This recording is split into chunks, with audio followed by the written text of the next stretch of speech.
Adding pieces to an already made model.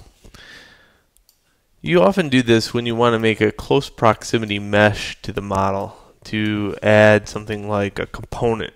Let's say, for instance, maybe some kind of computer component that would sit here on his face, or a gauntlet on some guy's arm, or a shirt on somebody.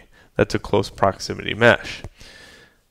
So what I want to do here is lower the resolution on this and hit Go Z.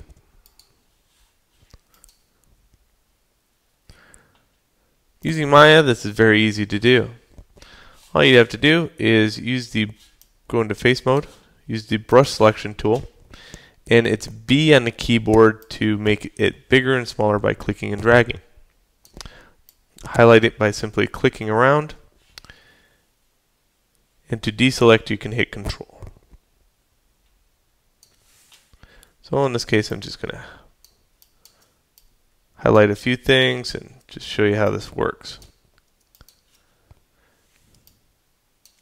This is the artesian component within Maya. It takes some some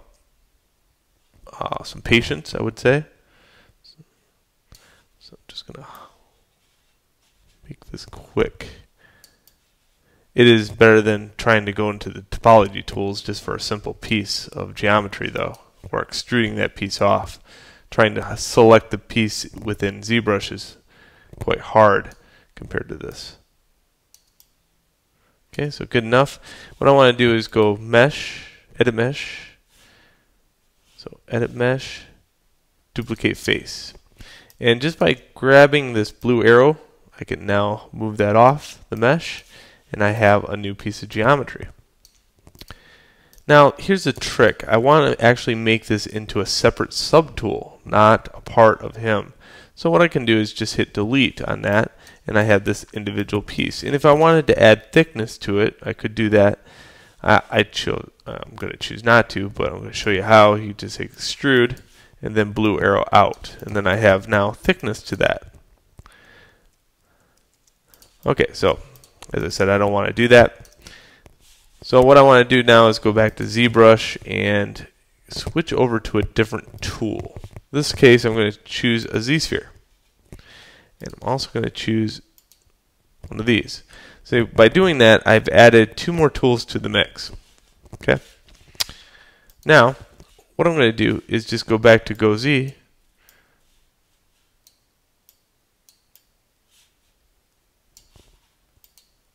And hit OK. Yes. Now, most likely that will probably screw up your model a little bit, just like this, and you hit undo. Okay. Switch it back over to this, and do it one more time. It takes a couple tries. It doesn't work automatically. See, I seen something flash that indicated it worked. See? Now I have the part in a separate subtool, sort of. Actually, it's a tool in itself, and here's the tool. But what's really nice about this now in subtools, I can append that mask, and it's on a different layer.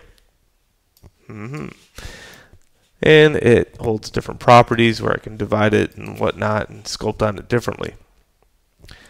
So, enjoy the tutorial. That's how you add close proximity meshes to an already made model using Go Z.